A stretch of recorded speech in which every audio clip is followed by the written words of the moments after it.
right, folks, back on the Bossman show. A friend of the show, you see him on the screen. The Mexico State head coach, that's Hooten. With me on the Bossman show, a good friend of mine, Jay Hoot. How you doing, brother?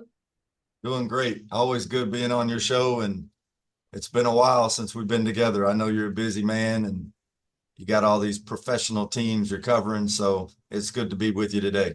Yes, indeed, man. Let me ask you about your Cowboys, man. What's going with Michael? Where you get what's going with Michael, man? I mean, it's just there's a big reason why we can't win. That culture is just a shattered culture over there. It's incredible. Just try to constantly put your foot in your mouth and I don't know. I'm hoping he can get back, but I saw something yesterday where they said he's definitely not going to be able to play against the Eagles in the opener, so that's disappointing. But hopefully they figure it out. I'm just worried, you fragment those relationships, man, and even though people get their money and they get paid, sometimes you kind of get off to the wrong foot or on the wrong foot with people, and who knows. But the Yeah, Cowboys are the Cowboys. They find a way to self-destruct. man, you said a word there. I literally had to talk about that with my intern this morning about, how relationships are with people professionally, personally. You say or do the wrong thing, it can cause issue forever. And if you do something and it ain't the right thing you do, it can cost you. Like his problem was he got drunk and said some things while he was drunk. And I said, most time when you drunk, you tell the truth. Well, yeah, I didn't read that, but it doesn't surprise me. But I think the biggest thing is just, sometimes in those pro deals, they wait around too long and then the price just keeps going up. And Mm-hmm. I mean, he was going to be the highest paid defensive player. Probably should have just got it done. Year Maybe, year ago, been cheaper. yeah, a year ago would have been cheaper. And now you wait and you end up having to overpay. They did the same thing with the running back a couple of years ago. Ezekiel Elliott, Yeah, CD Lamb, and same, Dak. yeah, same thing with all those guys. And then you just end up paying more money. But I don't know. I'm not a businessman, and I definitely don't know a lot about professional sports. It's just sometimes common sense maybe should take over. No doubt, man. Jay, who can you believe it's been going to your third season here at New Mexico State? Is already getting to year three. Time is flying away, man. It really has. I thought about that yesterday, how going into year three and just thinking back about what it was like when we took this over, 3 years ago. I guess what, April of 23. Just different, it's a different feeling. I was thinking about that. I think that's what got me started on it, was just how much different it feels. Everything from our workouts this summer and then just the day-to-day operations, everything feels different. And I'm excited. I'm looking forward to this team. Looking forward to the season and what we can do. How your workouts been going since you're in year three now? You don't do so much team stuff per se. We have nice new guys in there, of course, but how much do you balance team stuff versus individual drills versus just letting them play a little bit to make sure you kind of know what you have with the guys you have on your roster this season? Yeah, it's a good question. I think our staff does a great job. We try to, mix those two things up, and definitely want to still do a lot of skill development, trying to get guys better. And but also, in this day and age with the portal and having 10 new players, we've got to make sure we have our foundation in and our base in, both offensively and defensively. So a lot of stuff that we've worked on this summer, we try to incorporate the two together. We had about 20 team practices and a lot of those days where we just did, as you said, the individual skill development stuff. Strength coach had a great summer with them, and, got in there and got them in shape. I was looking at our weights yesterday. We had one young man come in and gain 16 pounds in 6 weeks. And we had another young man come in and lose 17 pounds in 6 weeks. So I think we got a lot accomplished. They're at home now. They left Monday. They'll be at home for about 2 weeks, and we'll come back around the middle of, towards the end, I guess, of August, around August 20th, and get probably a week or two of their feet back underneath them and then get going at it again. No doubt, man. You mentioned something very important. the strength coach. Talk about the nutrition piece of it there, and that prehab and that rehab and that recovery, and getting the right amount of sleep and eating the right way, because you all play till March, hopefully through the mid, hopefully the late April, early April with the Final Four. Yeah. And how we need to be conditioned to do that and eat the right way. What those little nagging injuries that you can get that can take it off the court. We're blessed. Our strength coach, I just hired him back in the spring. He was the strength coach last year at Lipscomb. And of course, they had a great team, great season. He's originally from Memphis, Tennessee.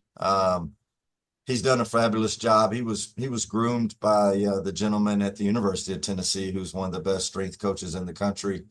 And he's done a fabulous job for us this summer, just getting, kind of incorporated with the guys. And the strength part is for sure important, but also that nutrition part, really does a great job. His wife's a nutritionist. And so we get a lot of good information on a daily basis.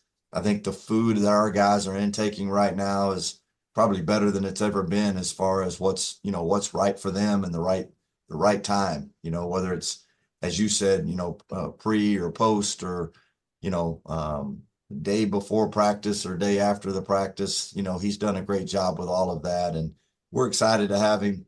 Strength coaches, you said, they're very valuable now. They're with our guys probably as much as we are on a daily basis.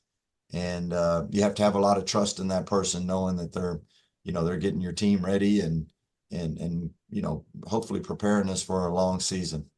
No doubt. This Jay Hooten out there in New Mexico State, man, they really love their sports out there. They love you Aggies. And talk about the community, the belief in you and your program, the administration's belief in you and your program, and just having the community, Las Cruces is really pushing you all to be great every day and supporting you to be great. Yeah, it's an amazing place. I mean, we're out in the high desert, beautiful mountains. But these people, they just love their sports. I'm excited about football season. I know Coach Sanchez had a great recruiting class, and then he got hit with the portal pretty hard, but I know they recovered. And from everything that I've heard, they're off to a really good start in fall ball and getting ready for the season opener here soon. So, and then basketball has just been a tradition here. Everybody that's been here has been pretty successful over the years. A lot of great coaches. You'll probably leave out a lot, but Coach Henson, Coach McCarthy, Marvin Menzies, Chris Jans, that's just a few that have done so well, and the ones that I've kind of come across and gotten to know over my career. But yeah, I mean, just the crowds, the attendance, but really just the day-to-day excitement in the city and the community. I was somewhere yesterday eating lunch and, walked out, and a gentleman came up and told me he was a season ticket holder for the last 25 years. And he was excited about the season, kept up with our recruiting class, knows exactly everybody, their name, their position. That doesn't happen everywhere. That's stuff that you see at Duke or North Carolina or places where, they're into basketball, year round. And so, I'm excited. I'm excited about being here. I'm excited about, what we've kind of done and accomplished in such a short period of time, and in the future, where we're moving. I'm excited about all of that. 100%. And then last year, man, you got 17 wins, 10 in Conference USA play, and talk about just being in that conference. The travel can be rough for you guys. Let's be honest. You kind of on the western corridor out there. The travel coming back our way is kind of hard for you. But to get 10 wins, 17 overall last year and year two, after a tough year one, has to make you feel very, very good. Yeah, our league, as you know, you're sitting right there kind of in the middle of it. And you know how good it is. I mean, it was, I think, 8th or 9th ranked league in the country out of 32 last year. Conference USA is no joke. And there's such great players. There's such great teams and coaches.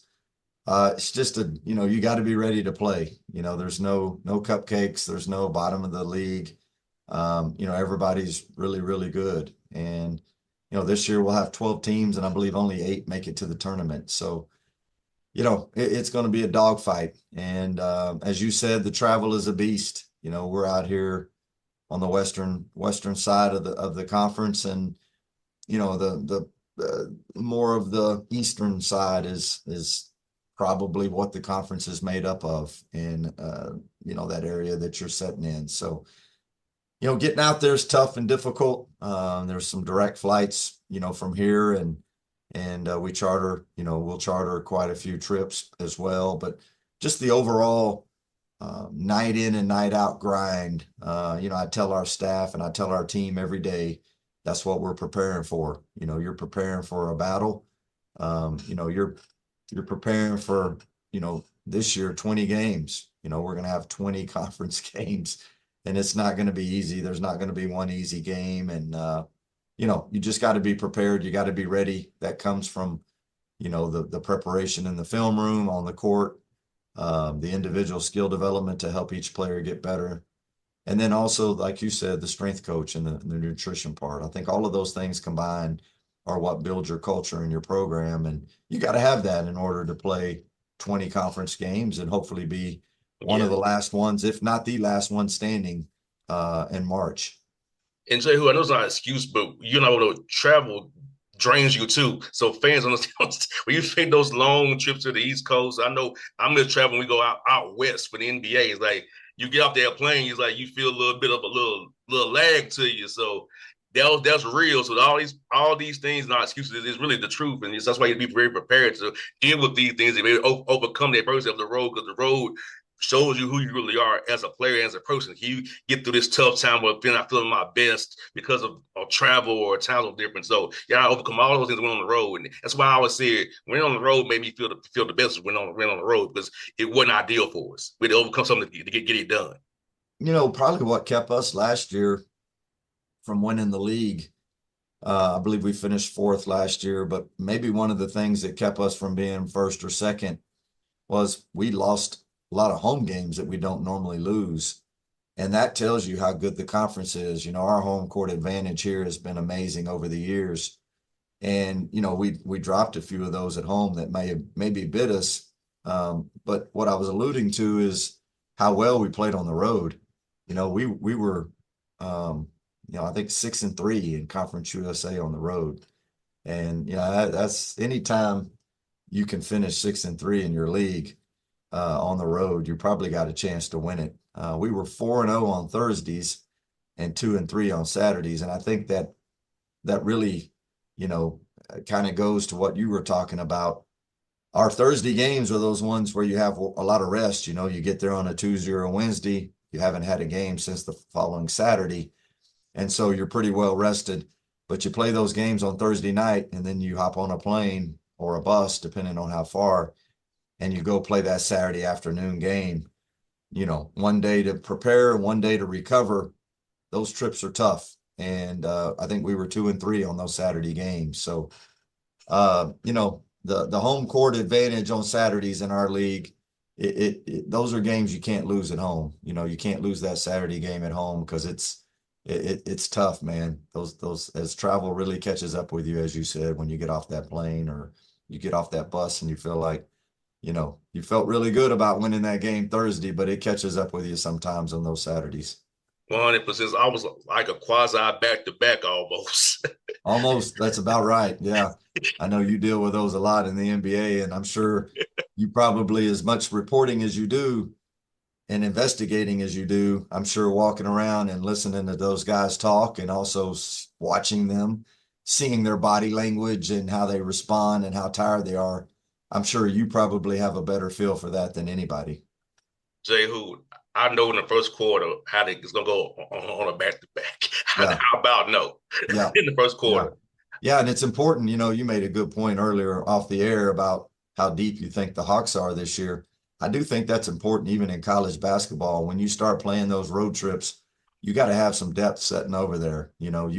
Those, that Thursday night, maybe your first string or maybe your backup in one position or your sixth man, they play a lot of minutes on that Thursday night. You will have to turn to somebody on that Saturday afternoon, and you'll have to have somebody step up that may not normally depend on, I think, to get through those games and win those games. No doubt. Like I'll tell you, it's third quarter and the league at about 14, 15 points. Wave the white flag. It's not gonna happen because the legs Yeah. are gonna continue to go. Yeah. So the first quarter tells you everything. And don't let it be an overtime game on the first night of the back to back or Ooh. double OT game. You already ride in or you have to travel. So give you an example. Their opponent is waiting for that. Their opponent is begging for an overtime. Yes. Or what we call schedule losses. I give you an example. You play in Indiana on a Friday night, you have to fly to Houston and play on Saturday. You're gonna lose. Ooh. 2.5 hour flight to Houston, then and it was bad. Ooh, man, that's tough. And the That's a pace tough look at trip. and they play with pace too. Yeah, no, that game is so So that fast. was we called them Points. they look at that's a schedule loss. We're gonna lose because of schedule. Yeah. Yeah, that points per possession, I'm sure when you play the Rockets is a little different than against everybody else. And by the looks of free agency, it looks like the Rockets are they're going to Yes. be a team to be reckoned with this year for sure. 100%, 100%. I mean, at least Jay Hood about your roster, man. You have a lot of veterans on your roster this year. A lot of guys who played and can play. There's some young guys in the pipeline too. So how important it is still in this NIL and portal world to have young guys in that pipeline to develop to be ready to contribute once these veterans leave. Last year we just kind of made a commitment. JR, we made a commitment to ourselves to continue to kind of do what we've always done recruiting wise and try to bring in high school. We want to bring in high school players every year, 2 to 3 every year, keep that pipeline going. The two freshmen that we had last year, Gabe Pickens, Jacoby Osborne, by the end of the season and the conference tournament, those guys were playing 20 minutes plus. And that tells me, the growth and the pattern that you normally see from a good freshman. And so they're back right now. They're both sophomores. They've really improved.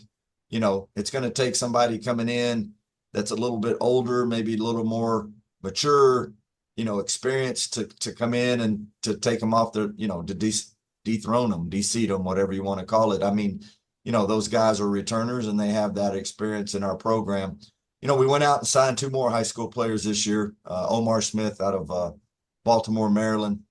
Augustine Akiwi out of Wasatch Prep up in Utah, from Lagos, Nigeria. And both of them had really good summers. They're going to be good players.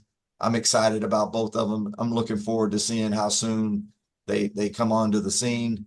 But then, as you said, we went out and got a lot of experience. Jamel Jones from Bakersfield, Elijah Elliott from Southern Illinois, Sarah Malonga from Eastern Carolina.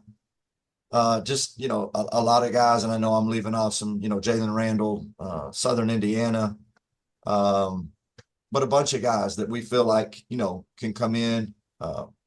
Kyrie Mullen played at Hampton. There's quite a few, and we're excited about where we're at with the summer and how things went, and really just incorporating everybody. I think it's almost like speed dating nowadays. Not many people, meet their future wife and date for 6 weeks, and get married. And it's kind of like that's the way it is now. I mean, you meet them, you recruit them for a couple of weeks, and then all of a sudden, you have a relationship and you're married. And I think the way you make that work and the way you make that happen is you got to really, really, really get to trust and know each other right away. That old saying that I got from one of my mentors, Bob Marlin, they don't care how much you know until they know how much you care. And I think, it plays true more than ever. We've got to get in there and we've got to establish and build those relationships, because I think that will pay twofold towards the end of the season.